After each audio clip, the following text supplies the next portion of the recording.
So joined down at Row Lane playing fields with the chairman Gavin Appleby. Thank you for joining us tonight, Gavin. Welcome. And it's coming up week before Christmas. You might tell there's a tree and some tinsel beside us, and it's the halfway point of the season. Yeah. So people will know what's been going on the football pitch itself. But what sort of health's the club in? How's it been this season? Well, we're in very good health in all fairness. Like you say, the pitch is the pitch, and we've been doing quite well on there. A little dip in form, but in terms of off the field, there's been a lot of stuff going on as well. As you'll have seen, as people may have seen, we started the groundwork on the new clubhouse, which is going to be a great development for the club to extend that clubhouse along, have a bit more space, a bit more privacy. Sometimes you do private functions, etc. And we started to see some of them already being booked in actually.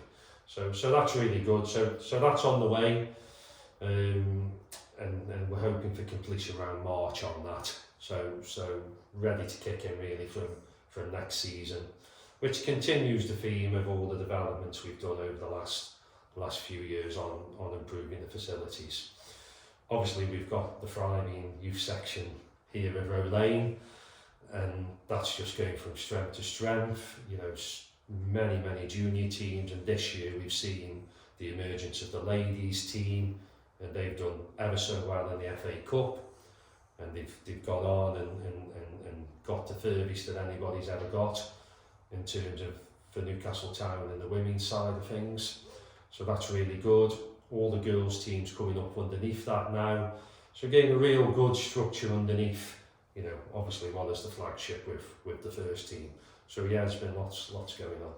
Because a lot of people just won't know any of that. So, I mean, there is so much going on. What are your hopes going into the new year in 2023?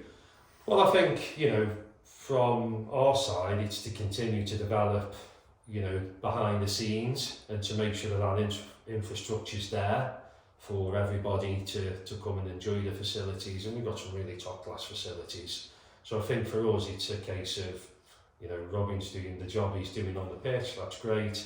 But it's a case of we're concentrating on developing the club off the pitch. So we're looking to continue along that line.